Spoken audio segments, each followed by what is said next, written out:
2003. Yeah, it's Chief Superintendent Chris Lewis. Chris Lewis? Yeah, and he's gone actually. He's back on Tuesday next week. So I don't know if one of the other superintendents could help. I would appreciate that. Okay, just one moment, please.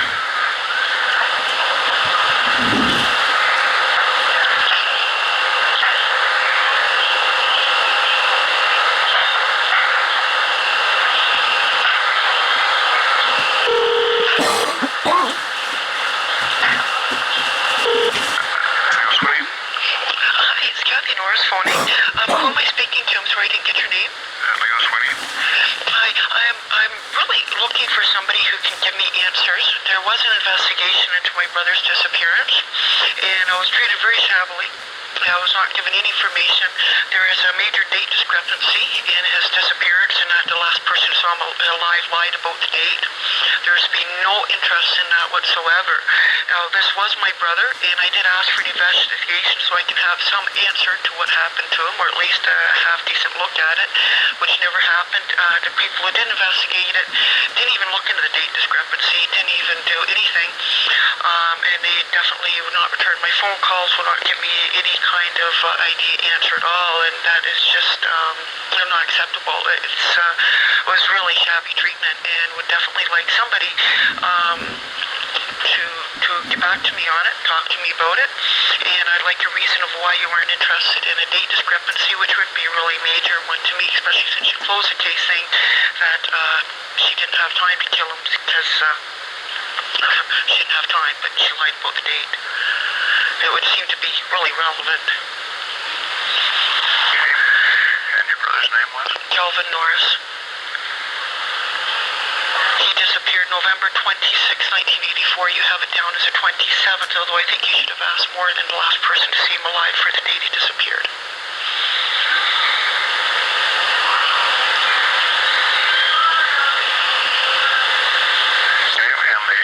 What was his address at the time? He was living on Bath Road in Bath, Ontario. I don't have the house address. That's fine. So we're talking police detachment? Yes. And they did a terrible job. I mean, my God, I think their idea was just to run me through the gutter and not do any kind of work. That was their main point of their last investigation. There was an absolute history of childhood abuse where she did beat all of her children with any household objects. She did go missing with nothing but a blanket and a heavy ceramic pencil holder, which she lied about, and also had her children taken away from her a few times from the children's aid. My other brother who's living there at the time, who gives a date as a Monday the 26th that he went missing, said he stayed there just to protect my missing brother from her because she repeatedly and viciously beat him and attacked him.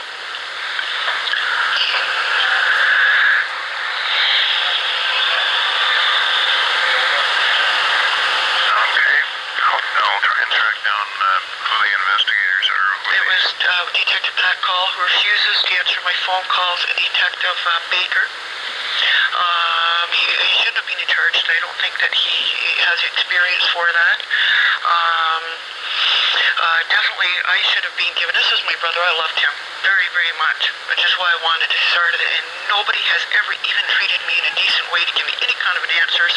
And I think that the part that they closed it because she didn't have enough time, and they only asked her for a date, and they didn't even get the date wrong. You know, I mean, asking the suspect when he went missing and then taking it as fact is ridiculous. Why has there been no interest in a date discrepancy? I mean, I just would really like better treatment, better answers, and some interest on a date discrepancy. What's your phone number then, Kathy? My phone number, area code 613. Right. 634. Right. 6345. Because I'll tell you what else I did. I was totally floored. They really ran me down terribly. They did a terrible job looking after my brother, to my point being running me down. I said, okay, since they won't do anything about my brother's case, right? They aren't interested in previous childhood abuse, which definitely would have been relevant. I said, okay, what I'm going to do is charge my dad with attempt on my life to prove that this kind of abuse did happen inside the home, thereby trying to force him to do a better job looking at my brother's case. The Toronto police did look at it and did a good job, and they were going to charge my dad, but my dad committed suicide. that's pretty proof that what I was saying was true. And something should have better been done, better, much better, but with my brother. It's like he died like nobody gave a shit.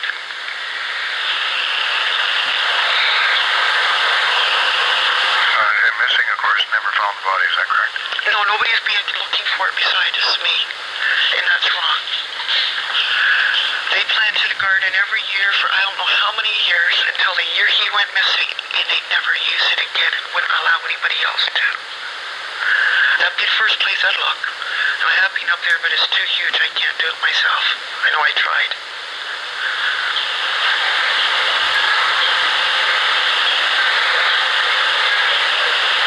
There's no way my brother left that house alive without his good luck charm, sleeping bag, and money and ID. Didn't happen. My mother lied about 3 different stories about how he left. She lied to me about everything, absolutely everything. She even lied about the date he went missing.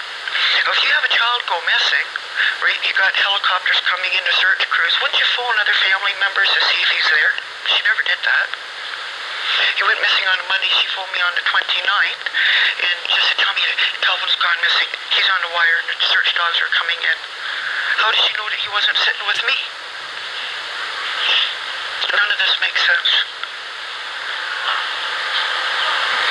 You phone everybody first, see if he's there. All right, what I'll do is I'll pass this. You have sort of the administrative division here. I'll pass this on to criminal operations. Wonderful. Okay, the detective inspector is Bruce McKinnon. He's the criminal operations officer. Okay. And I think right now he's on vacation. He's got Randy Miller, who's a detective sergeant, sitting in. If Randy's here, I'll discuss this with him and have him get in touch with you. I'd appreciate it so much. Okay. Thank you. Okay, right, bye. Bye.